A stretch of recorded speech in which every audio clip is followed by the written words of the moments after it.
Fashion is an enormous aspect of American culture. Our clothes are a representation of who we are and how we view ourselves. But they say a lot about us as consumers. Specifically, America's obsession with affordable and accessible clothing exemplifies our relationship to the globalized economy. As everyday consumers, we're not too concerned with the origins of our products so long as we get the products. This is unfortunate because life for many of the people who produce our clothing isn't easy, and while we like to think that we're contributing to the economic uplifting of the individuals who produce our skinny jeans and cardigans, the reality is that globalization has created a system of exploitation with us as the beneficiaries. It begs the question, who is being exploited? The answer, as it is in most cases, is women. In this video, we'll be focusing on the South Asian country of Bangladesh, where 85% of individuals working in the garment industry are women, where globalization has driven the expansion of the garment industry in global South countries and a mass reorientation of their textile exports towards global North countries. Patriarchal systems have driven women into the garment industry and kept them through barriers to education, healthcare, personal wealth, and social equality. The subjugation of women and their relegation to a life of physical labor doesn't begin when they're hired at the factory. It begins in childhood, where the structures of a male-dominated society deny girls opportunities for self-expansion. According to statistics provided by UNICEF, women and men enroll in primary and secondary education in roughly equal numbers, yet adult men are 13.8% more literate. This shows that even with access to schooling, the unequal responsibilities placed on women in the home detract from their education. Only 47% of women continue on to participate in secondary education, and these low numbers are exacerbated by the rampant phenomenon of child marriage.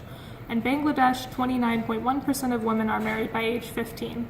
This figure increases to 64.9% by age 18. From birth, social expectations of women as the carers and keepers of family and home prevent women from laying themselves the groundwork for economic success and professional fulfillment.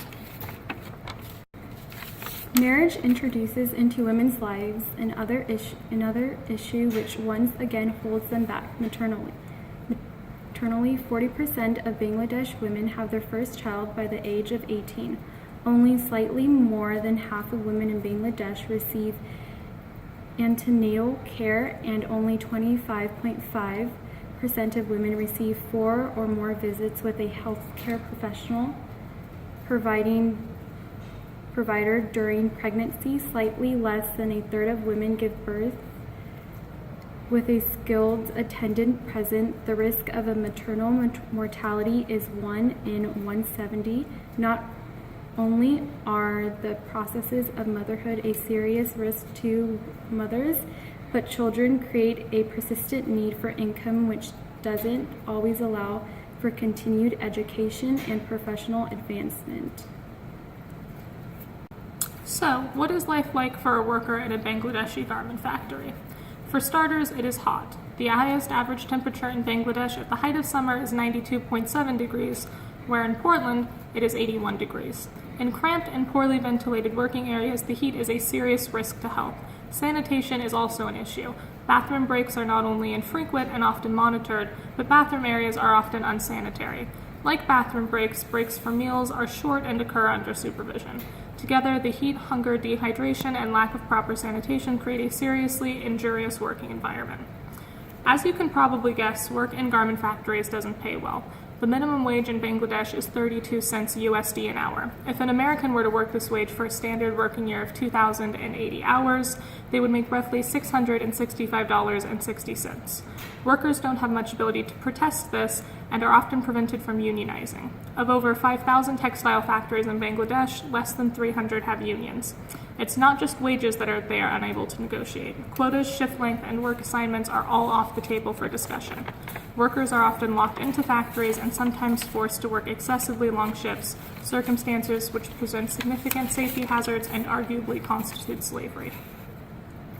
We can see that patriarchy creates a climate where most women live in poverty and where opportunities to progress academically and into skilled jobs are not accessible to most women. However, poverty for women doesn't automatically equal women in the garment industry. Here, it is necessary to understand how the forces of globalization transformed the textile economy of Bangladesh and created the behemoth that it is today. One of the biggest factors in the expansion of Bangladesh garment industries has been structural adjustment policies. These are agreements designed to help restructure a country's economy and spending patterns, or particular aspects of thereof, in order to most effectively repay international loans. As a part of a structural adjustment policy, in the elites, Bangladesh adopted a particular economical focus on export-focused industrialization. This surpassed a strike in the garment industry, which was historically already forced on exports, but an important change began to take place, where Bangladesh has exploited over half of their textiles to global south countries. An increasing portion of textile exports went to the global north regions, specifically the United States and the European Union.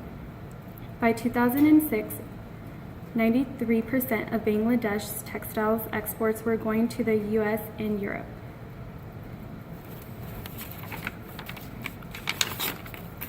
SAPs aren't the only type of trade agreement which has pushed the growth of the Bangladeshi textile industry. The dissolution of the multi-fiber arrangement played an enormous role.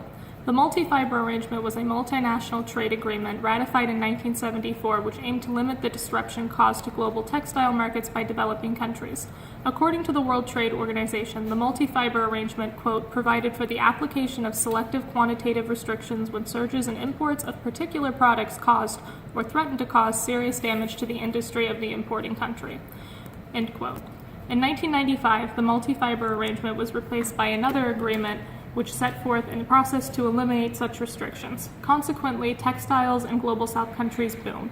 Non-existent labor laws and a lack of trade restrictions gave way to significant growth, which demanded huge amounts of cheap and accessible labor.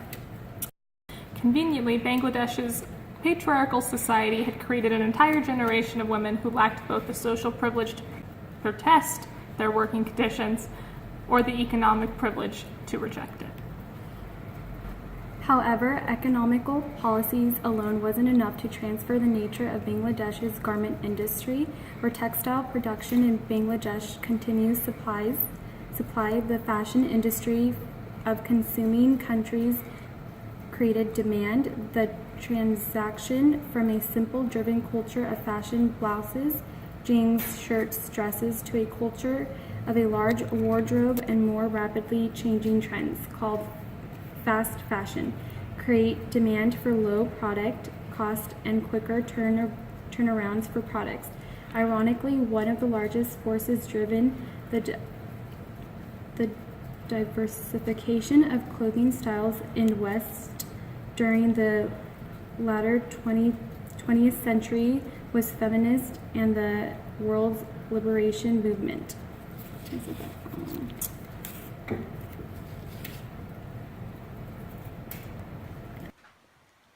Now, the million-dollar question.